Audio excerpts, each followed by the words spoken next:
Our last and final session here promises to be equally exciting because we will be talking about Bangalore, something very, very dear and near to our hearts, right?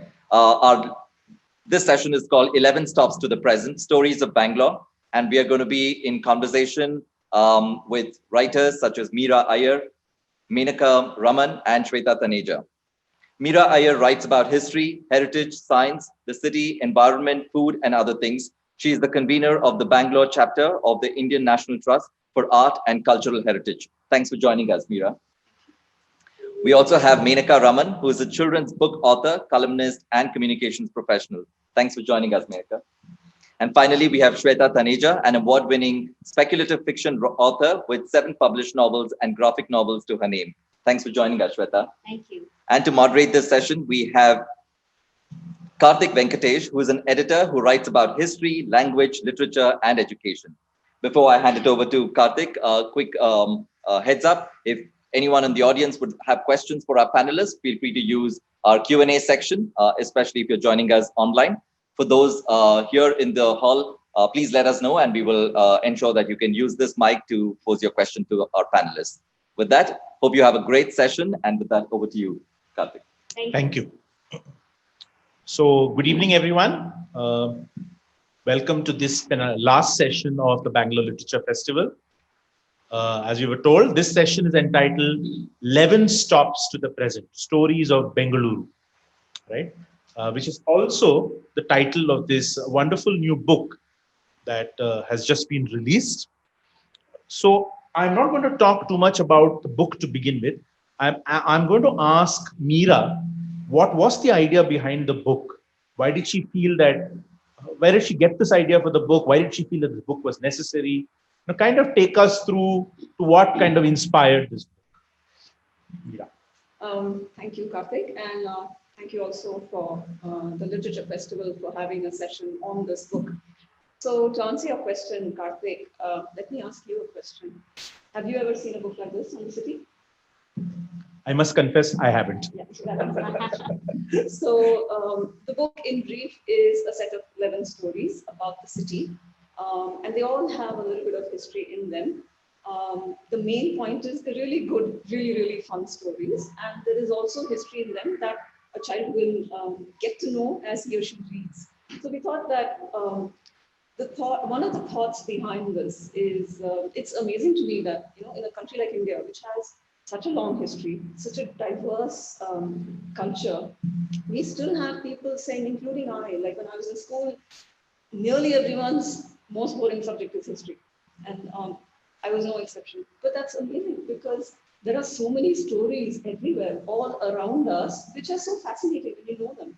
So what we wanted to do was to get these stories, tell children of today stories of their city in a way that makes it fun, makes it interesting. That's not preachy, that's not textbook-like. So that was really the reason for bringing out a book like this. Did you find history boring as a child?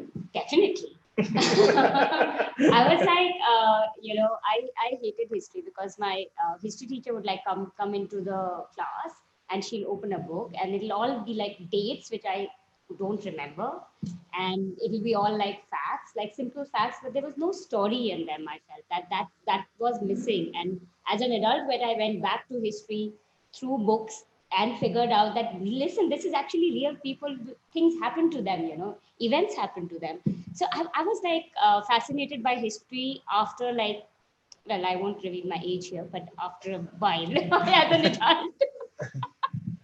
Yeah. What about you, Menaka? Did you like? God, I'm going to sound really And nerdy and say yes, I enjoyed history in school. You must speak the truth, nothing but yeah, I did like history. I did enjoy history. I think I had some really lovely history teachers in school as well. So I was lucky, and they kind of managed to bring, some of these kind of moments in history alive. But I also see that history can fall very much into this battle in this date, and so built this, and it can become just a set of bullet points or figures and facts that you have to learn and then reproduce in an exam.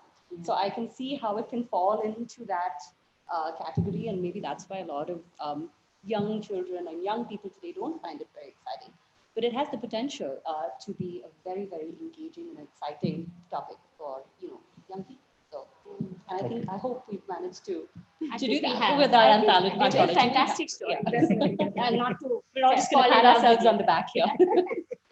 No, but I'd also like to add, Karthik, that there's history, like big history, what happened in Delhi and what happened in Bombay and what happened in England. Who's talking about what happened in my street? What's happened in the house next to me or the building that I see every day on my walk to school? Nobody's talking to children here about that. No, so I think, like Shweta said, no, there are stories of people everywhere, and we just need to bring those out. We just need to get people interested in it. So as I was telling you earlier, as a child growing up, reading Enid Blyton and all those standard books, I seem to know more about what the landscape in England was like, the rolling downs and moors and all of that. And there was nothing, no fiction that I as a child could read about my city. So I think that was really the main impetus. That was the behind trigger, this. really. Yeah. Right. What was the trigger for your story? Your story is set, about roughly 1,500, 2,000 years ago? Yeah, so my story is set in the early, what's called the early historic period, or like the Iron Age period, which is when, as you said, around 1,800 to 2,000 years ago. So I have a confession to make. When we first started out, I wanted to write a story about the plague, 1898 plague, because we're all in the middle of a pandemic, and so everyone's thoughts are going back to the previous ones, and this seemed like, okay, I'm going to do this. And then one of the writers, Anita, said, I'm going to write about the plague.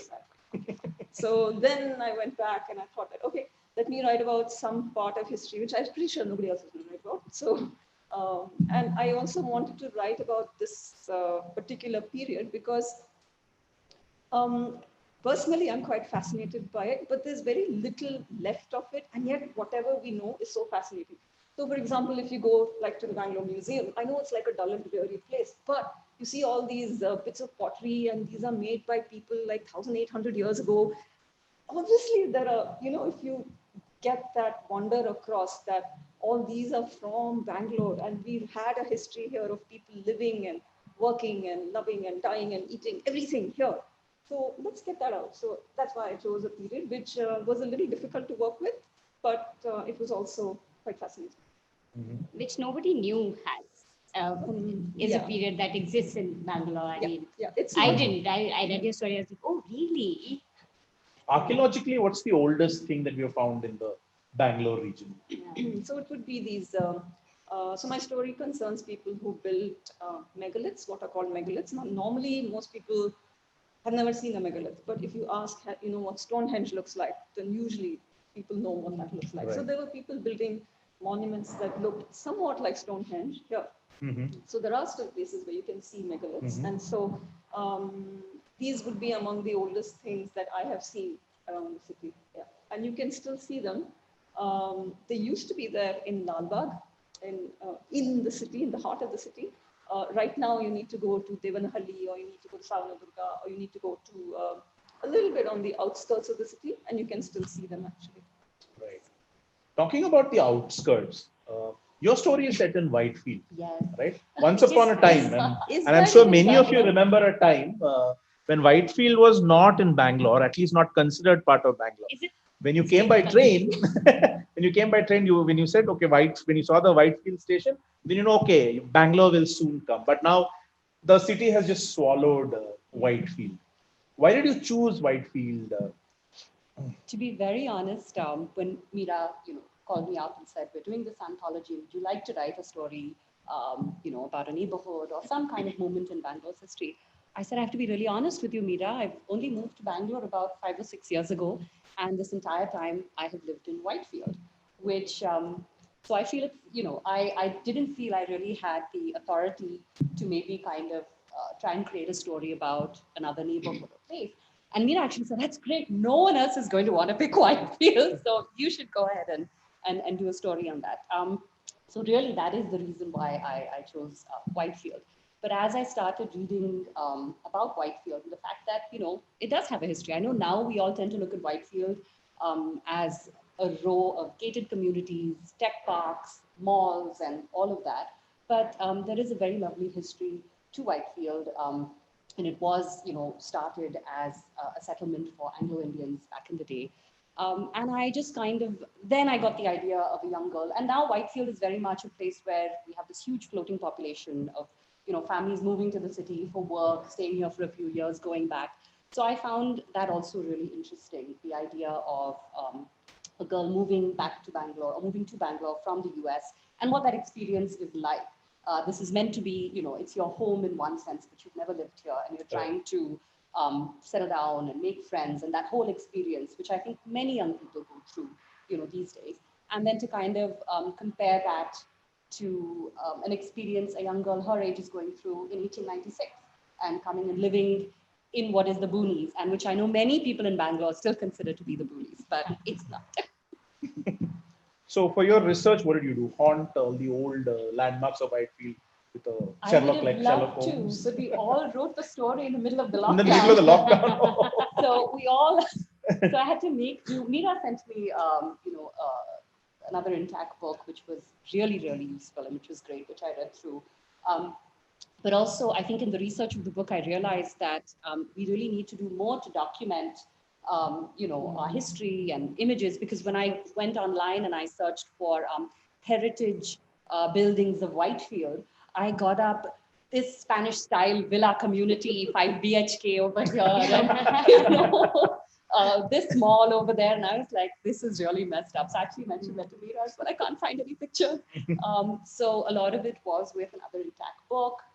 And a little bit of kind of searching online and looking for images. And Meera was great. She also sent me a lot of other material to look at it, which is very helpful. And the Winston Churchill bit in your story was entirely made up? It's there in the intact. Oh, yeah? So it's fact, it's not fiction. I mean, most of it is not fiction. I don't know, but I just loved that little kind of, that little tidbit. And I think that was such a nice thing. Meera would be able to Maybe say. you should just mention what that is about, because many of them wouldn't know. Sure. So in researching the story, there is the Waverley Inn, which is in Whitefield, which used to be an inn at that time, and it's still standing in Whitefield. And there is a story that when Winston Churchill was living in Bangalore, he used to come and meet the daughter of the inn owner. And there was a bit of a romance over there, possibly. And there is some boulders behind the inn, which were later, I think, demolished.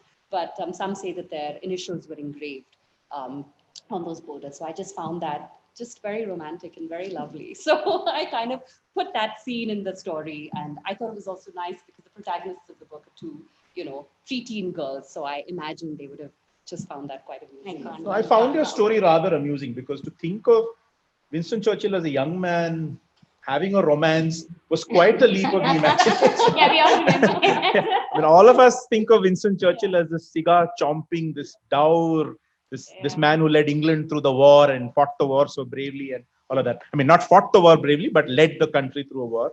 To think of him as a young man wooing the innkeeper's daughter was quite a leap. And actually, the character in the book also kind of has that moment which he says, I can't reconcile this kind of cute-looking guy to this, jowl-faced illustration in my history book. But I think it's also nice that great historical figures were also once young men and women in love. I think that's fun to think. It's hard imagination even for me.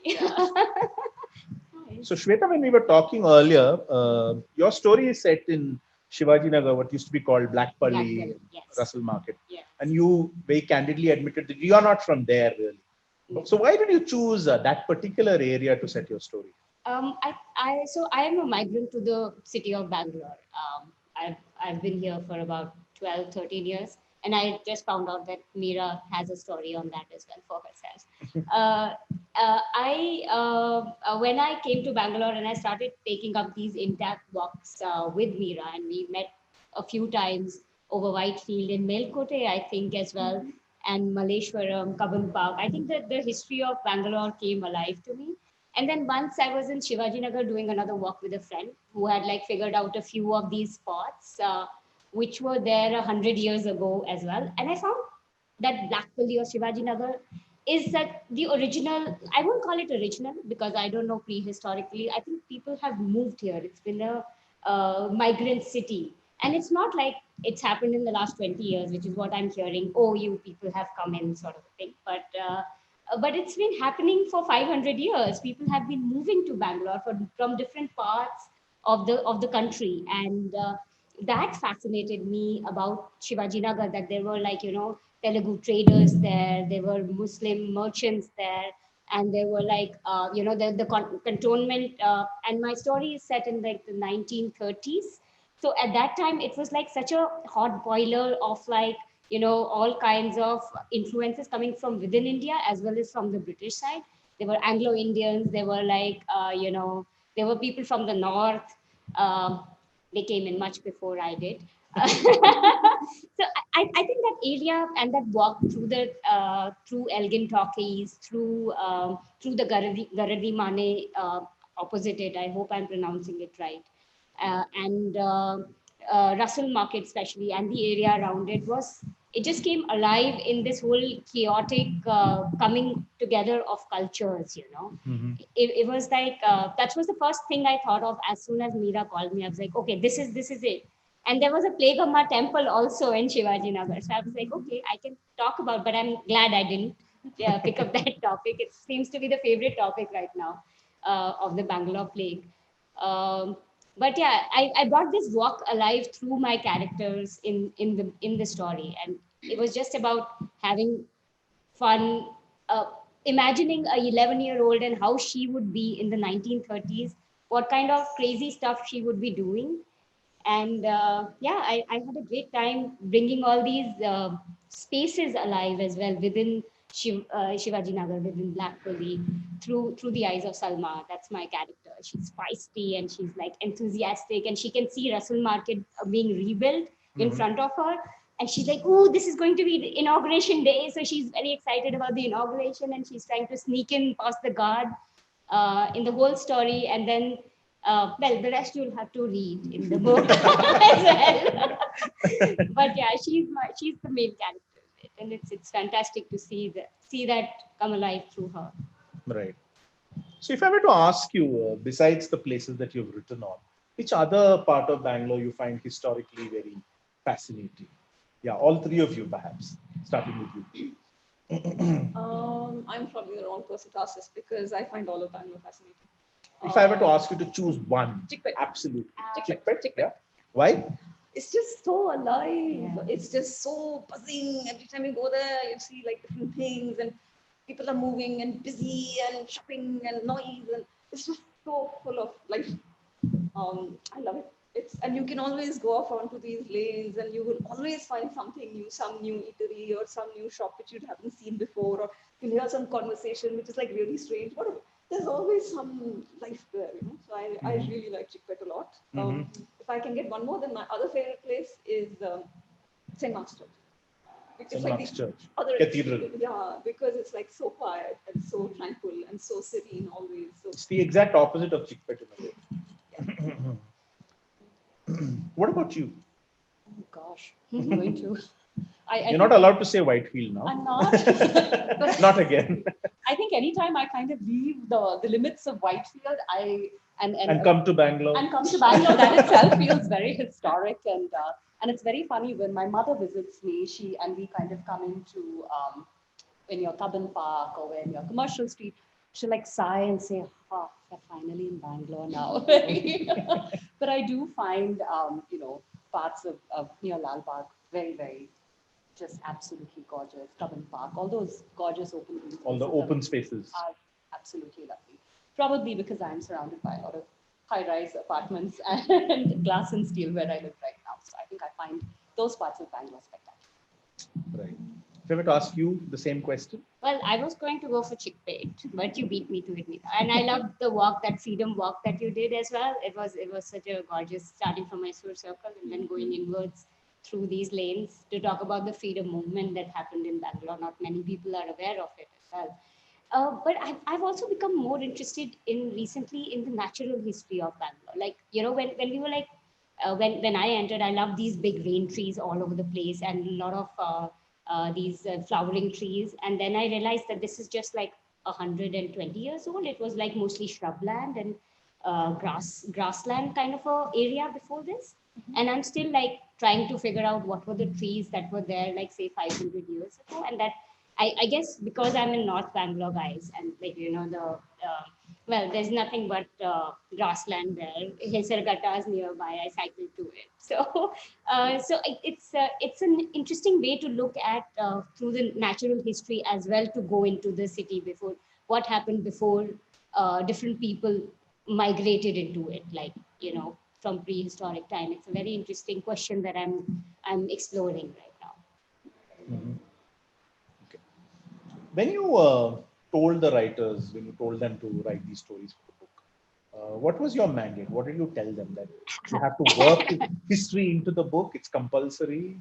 Yeah, that was compulsory. And Bangalore. Yeah, there And has to be Bangalore. a strong flavor of Bangalore. It has to be about the city. It has to be set in Bangalore. There has to be a strong flavor of the city, and there should be some amount of history in it. And I think it's amazing how they've all. So the focus was always going to be a good story. Like I said earlier, it should be a good story, which I think they've all done. What's really nice is how all these writers have tackled that same thing in so very different ways. So we have like historical fiction, yes, we have time travel, we have a ghost story, we have all kinds of things. It's set in different parts of the city in different time periods, but also, very different protagonists. There are children, there are adults, and just very, very different emotions that are being talked about in all of these stories and by all of these characters. So I love how they've all tackled this very same brief in so very different ways. I think that diversity is really nice. Mhm. One of the other stories, I just thought I'd briefly quiz you about it. A story that I found particularly fascinating, and maybe you could talk a little bit about it, is called The Hero of Begur by Anirudh Kanishetty. Right? Tell us a little bit about why Begur and the story of Begur. I'm sure lots of people would like to hear Yeah. a little bit about Okay. Begur. So Anirudh, he's written this really fantastic story about set in Begur. And for those of you who don't know, Begur has this really special place in the history of the city because it's in Begur that we find the very first time the name Bengaluru being used. So there's a hero stone, which is about 1,100 years old, which talks about a battle which took place where some people died, and it was the Battle of Bengaluru. So Anirudh has imagined the scene behind that. He's used the characters named in that hero stone, and he's fashioned the story around that. A really swashbuckling story. Like there's so much of drama in that and emotion. It's really, really, really. I really enjoyed that. Complete war scene and all, very detailed. So this, like I said, so what's interesting also in Anirudh's story, apart from the drama and all the emotion, is also that he's brought in these hero stones which are found there. The one which I mentioned, which is like the most unremarkable hero stone you can think of. There's no images, there's nothing. It's just, you can barely make out the writing. And this was found in a temple there, the Panchalingeshwara temple in Begur, and it's still there. You can go take a look. So he's written about that hero stone. He's also written about one of the most spectacular, one of the most beautiful hero stones found anywhere, found in Begur and now in the museum in Bangalore. So in the government museum in Bangalore, when you enter, it's just on the left. It's this massive, huge thing, full of, it's a war scene again. And there are people dying, there are people being carted off, there are people on horses, elephants, spearing, crying, all kinds of stuff happening there. And of course, the hero is going up to heaven and all of that also. So he's brought in both of these, and he's woven a very, very nice story about this whole place, Begur. Mhm. Okay. I have a question for Meera actually. I mean, I also noticed like more like Menaka and me, both of us are not really history writers, so to speak, right? We are fiction writers more.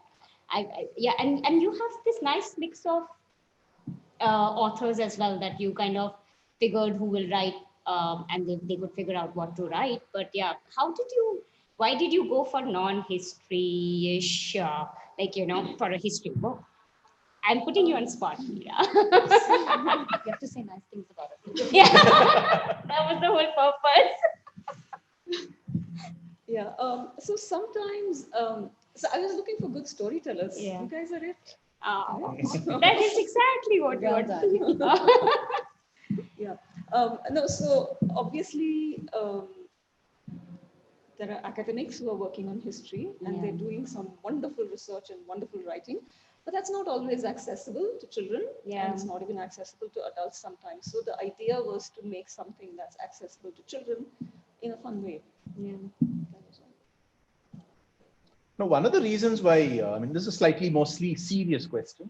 One of the reasons why history has not become interesting or has not been made interesting is perhaps because post-independence, right? We had to create this nation. And so the larger story of the nation had to kind of supersede the stories of states or cities, would you think that's true? And now that more or less several generations have grown up seeing, okay, this is India and understanding that this is how India is. Now we can move to the micro histories of cities, of localities, and so on and so forth. Would you say that's a fair assumption to make? Yeah, I think that's an interesting idea actually, and I would agree that there is some truth to that. Yes, because the larger nation building exercise kind of probably superseded the local histories, as you're saying. Which is not to say that states didn't also have their histories that they worked on. They did, but I think the idea that history could also be about little people, ordinary people, not just kings and not just queens, but even people we meet every day are part of a history. Like, so I think that idea maybe globally has taken on more power in the last few decades, not just in India, but everywhere else. Like, Howard Zinn wrote that story about, a people's history of the United States, for example, Right. that was a few decades ago. So this kind of looking at local history, what is happening here in our towns, I think that's something that people are turning to more and more now. Now, as just as we are turning to micro histories, right? Now, all this history is being destroyed. New buildings are coming up, right? Old buildings are being torn down, and so on and so forth. And yet, there is a growing community, I would say, who are interested in micro histories, right? So, and all of you have done this at your own level, if someone wants to start looking at the history of the place they live in, how did you start? How did you start, for example, Menaka? How did you start looking at the history of the area that you lived in? Where do you begin? You don't have a textbook. I mean, you have this book, but how would you start? How would you recommend that someone start? I think it's to just get out and go for a walk in your Yeah. neighborhood. Yeah. And I think that's sadly something, especially many children in this generation do less and less of, But I think the first thing is to actually leave your home, walk up and down your street, go and meet your neighbors. If you live in a gated community, step outside the gated community and walk around and look and observe and talk to people. Yeah. I think those are all things Definitely. that young people do less and less and less of today. There's less kind of interest in walking around and talking to strangers and things like that, which we all did quite happily when we were growing up, I think. So I think that's the first thing to do is to look, is to ask questions and listen to the answers. What do you think, Shweta? I would also like to kind of turn this question in a certain manner to say, to understand what history is.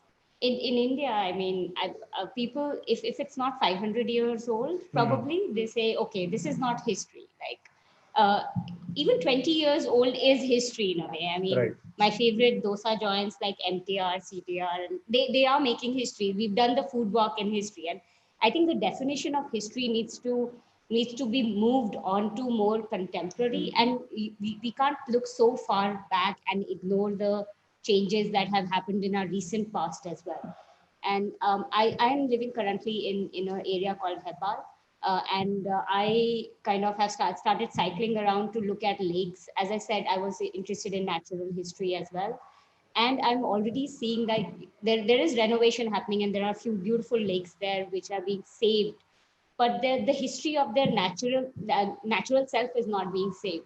It's because either the officials don't know what it was in the past, and they're putting like ornamental trees, for example, or plants, or it's becoming very people centric in a way.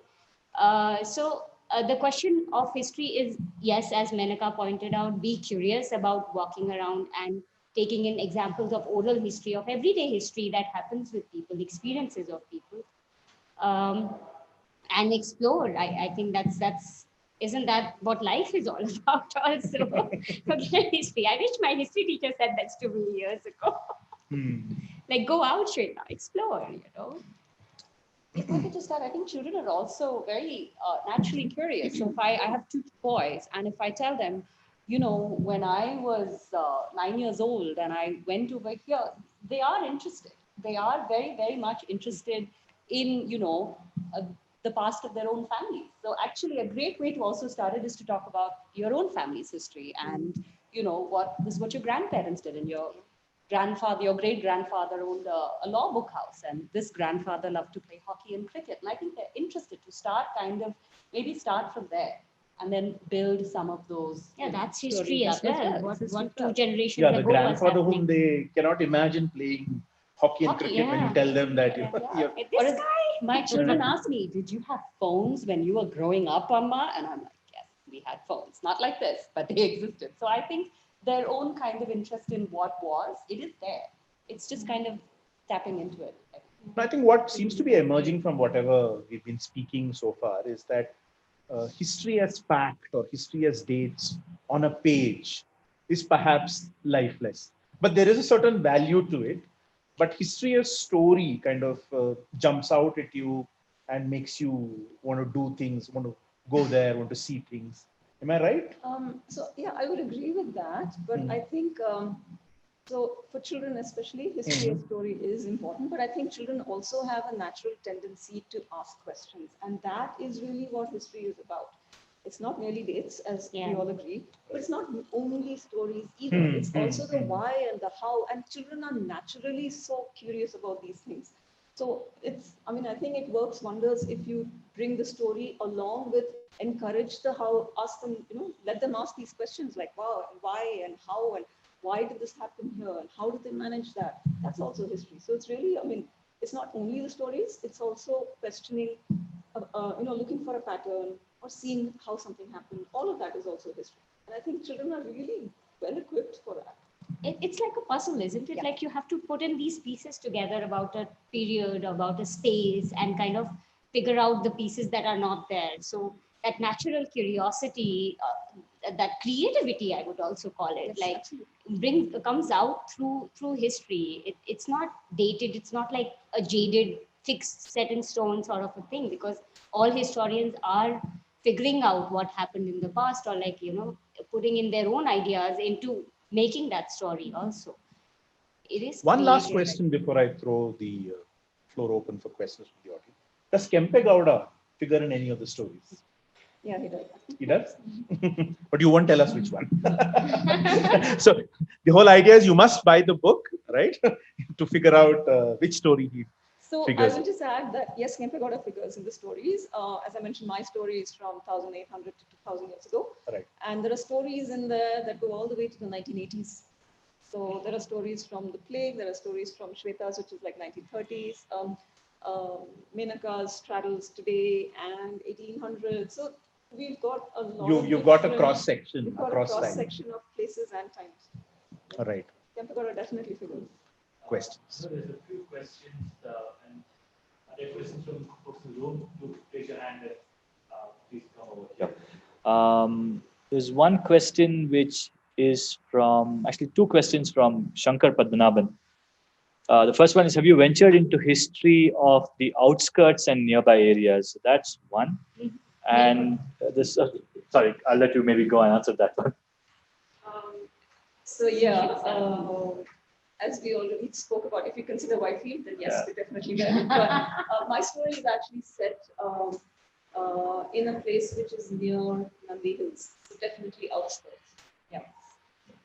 There's another question from Shankar again, which is, do you feel it's time history should be taken out of sort of exam mode in education and really push towards stories of real people and their lives? Yeah, I mean, definitely. It was time 30 years ago, I think, when we were making history or something at school. No, but I would say the kings and the queens who figured through what is, they were all real people. Yeah. They were all real people as well. They were not. But like very jaded NCRT is what I remember as a history book, and that's what mostly people read in CBSE. If you grown up in history, but very jaded, like single line history. So yeah, but I think now modern historians are doing this like storytelling, not only for children but also adults, like beautiful narrative-based non-fiction of histories is coming out in different angles. So it's already happening. And then there's one more question from Vijay, who asks, you've spoken about micro histories and the national history and finally story as history. How does myth fit into all this? Ooh, that had to come. I think it's right up your alley. Shweta. Maybe start with you and then the others, of course. Well, you, okay. I feel I look at mythology as myth, as stories we have created to impart values to the readers or to the listeners. I think they were oral stories which have been passed to talk about our culture and our values. And because we do not, as I said, when you're looking at history and when you're looking back, you have these puzzles, and a lot of times we are looking at some pieces of puzzles which are present to us, which have been, say, excavated or DNA'd out or something, and you say, okay, this is a known fact now, according to the technology now. And maybe when we are making the rest of the story, it is kind of a story as well. I think in my head, myth is values that we are giving. What do you think, Mia? What do you think, Neha? I don't know. I think mythology and myth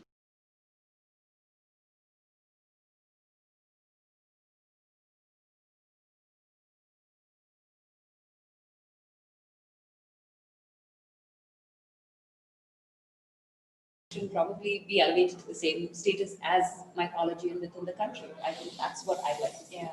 Yeah, I think mythology has its place. Obviously, it's strongly tied to identity in some cases, to our views, as you said, Shweta. It does. Some of these myths are teaching us certain things, right? And it has its place certainly. But I really am wary of people who tend to confuse the two. Mythology is mythology, history is history, and it's important that we study the history of mythology. But let's not confuse mythology with history. It must also be interesting to look at mythology as a way of conserving history. They're trying to tell the story in a certain way, not directly as we are all used to now. But then that was perhaps the way that they narrated history or preserved history in some form. I would see it that way.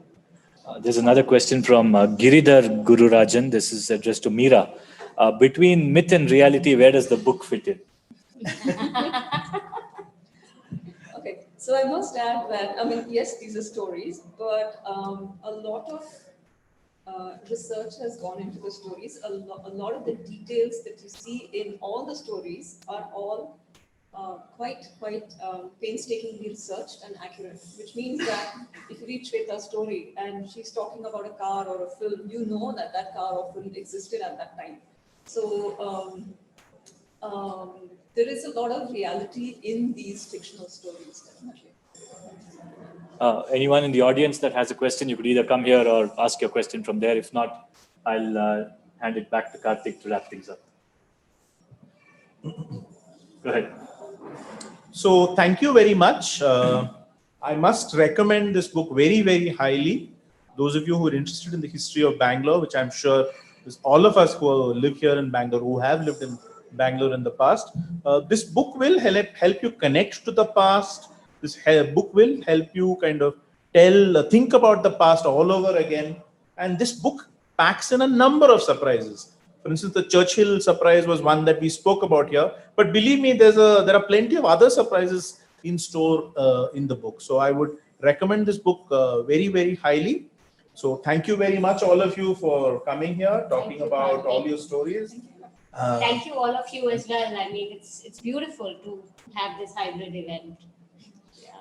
Yeah, it's. I was just going to say it is a wrap on the 9th edition of the Bangalore Literature Festival. Yeah. Thank you all of the authors that have been incredibly brave and supportive in coming here in person. So thank you. We were merely following you. You all led by example by organizing this in the first place. Thank you. No, we do it. We want to bring readers and writers together. That's what we'll continue doing. thank you very much. It's been a fantastic 9th edition for us in putting this together. Hope you all enjoyed it. Hope all the folks who've joined us online as well, hope you've enjoyed it from the comfort of your home. We do hope to see much larger numbers of you next year. Thank you very much. Good night and stay safe. Thank you. Thank you.